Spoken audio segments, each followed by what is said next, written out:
شاب وبنت اتعرفوا على الفيس. الشاب لعبقاني والبنت كردية. الشاب حلو، هو متعود كل البنات يتغزلوا فيه، بس البنت كانت تقيلة وراكزة وما بتشبه حدا، مختلفة تماما. حكى معها بالشهر الأول، قال لها ممكن نحكي؟ قالت له لا، متضايقة ومو جاي عبالي حاكي حدا. استغرب الشاب، أول مرة بنت بترفض طلبه، أول مرة بنت بترفض تحكي وما بتعبره.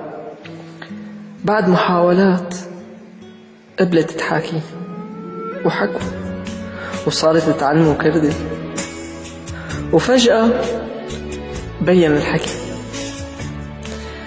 بين الكلمة والكلمة قال لها أنت بنتي اللي مدللة، وهي صارت تقول له أنت بابي. الدلع طفلة مو بسخافة. تعلقوا ببعض كثير وصاروا يحكوا يوميا. الشاب حب روحها وأخلاقها العالية، وهو لسه مو شايفها. صارت جزء كثير مهم بحياته، كان يحب فيها روحها وطيبة قلبه. كان يعاملها كأنه بنته المدللة الوحيدة، وهي تعامله كأنه أبوها والرجال والسند الوحيد لإلها. اثنيناتهم رافضين فكرة الحب، بس الشاب حس انه هو عم يعلق اكتر وعم يخلق من اول وجديد، وحب طفلته. صار يحاول يقلها بس خايف انها ترفض، وبنفس الوقت البنت كانت حاسة بشي بس ما بتعرف شو هو. كانوا يغاروا على بعض كتير، وشوي شوي اتطورت المشاعر. هي حست بحب جواتها، بس ما عم تقدر تقتنع بفكرة حب على الفيس، رغم انه كتار تزوجوا بعد علاقة فيس.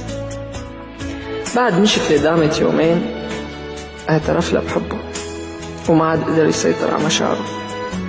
وهي بعد عناد طويل اعترفت كمان بحبها له. حبوا بعض كتير وصار لهم لحد الآن سنة. البنت بألمانيا والشاب بسوريا. وعد انه يجي لعندها ويخطبها. الشاب شق طريقه وانتقل من سوريا، وصار بتركيا، وعم يوفي بوعده شوي شوي، وعم يخطي مسافة طويلة ليصل لعندها وليكون قد الوعد، ليكون رجالة وتكون طفلته وتكون الحنان والحضن لإله. وبعد هالقصة الطويلة وسنة من علاقتهم، الشاب بيصل لألمانيا على أمل يكملوا قصة حبهم اللي تعتبر من القصص الحلوة، القصص اللي فيها مغامرة، القصص اللي فينا نسميها عن جد أنها قصة حب.